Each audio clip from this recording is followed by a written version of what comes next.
you have a list through which you can filter the jobs, the life, the experiences for yourself. Keep making more and more questions so you can get clearer and clearer. Don't behave as if you're destined to live forever. What's fated hangs over you as long as you live, and while you can, become good now. Marcus Aurelius. This may seem weird at first. Shyam, I want to live more fully. I want a purpose. Why the hell would I even think about death? I got this exercise from the Stoics, and it has been mentioned in a couple of books I read.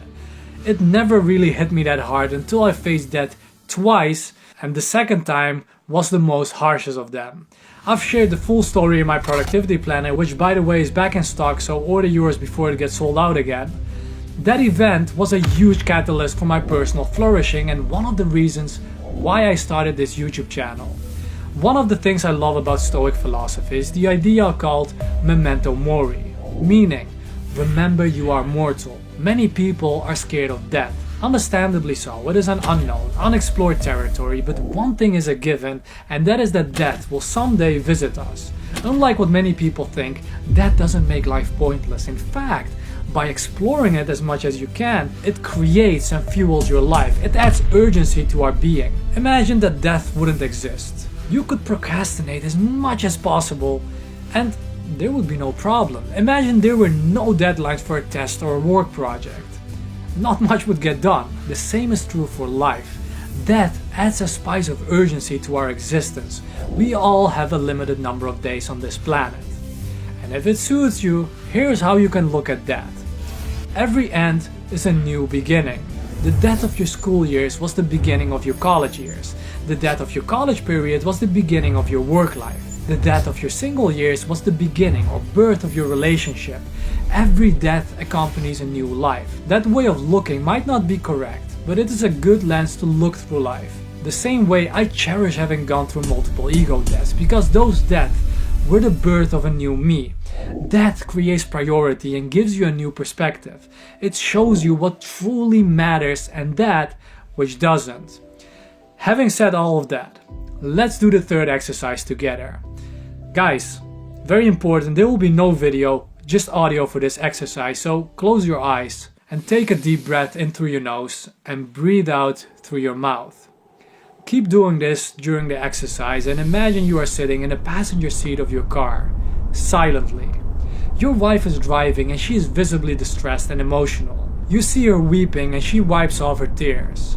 No words are being uttered, and after a solid 20 minutes of sitting in that silence and you, who is occasionally looking at her but she isn't looking back, the car gets parked. As you step out, the noise of the pouring rain muffles all the sound around you. You look at this huge church-like building, and upon entering, you notice everyone on your left is wearing black clothes, some weeping, and the majority looking to the ground. There is a very dark and gloomy vibe. You look to the right and see women wearing dark veils. You and your wife walk slowly towards the middle of the room where there is a casket. As you approach it, your wife starts breaking down and crying so loudly everyone hears it. You move closer and peek your head over the casket and you suddenly jerk back. What you just saw was yourself laying dead. As you look to your wife and try to talk to her, you notice she can't see nor hear you. You are gone. No way to communicate with the outside world. Here it is critical. Keep your eyes closed for a few more seconds. What happens next is your loved ones, one by one after the other, gets to a microphone stand and they describe who you were. What would you love them to say about you? How would you love them to describe you? Did you have kids? If so, what would you love them to tell the world about what kind of person you were? Let me turn on the video again. Guys, do that exercise, pause the video sometime and answer those questions and write it down. And that is the death exercise. Contemplate on your own mortality and reverse engineer the outcome of those answers. That way you get to hear yourself answering those questions detached from your daily struggles of your life that you're experiencing right now. You get to view yourself in a completely different manner. Ego, power, and appearances have little to offer in the face of death. It is the love you got for your close relatives, the impact you leave behind for the next generations to follow. Being a good and responsible human being who has flourished not only himself, but everything he touched in his world. That is what matters, guys. What do you stand for? What are your principles? Who do you want to become? Do you want to learn tricks to deceive people and mess with the structure and fabric of reality? Or do you want to live a life of truth, honor, and character, carrying out your responsibilities and pushing your weight, moving towards a better future for generations to follow? It is your life, your choices, but make sure that in your last dying breath, guys, you want to be able to smile and know that you left the world better than you found it. Work towards becoming that version of yourself. Focus on what you can control and let go of that which you can't. Focus on living instead of merely existing. Friends, those were the 3 exercises to create the perfect vision for your life.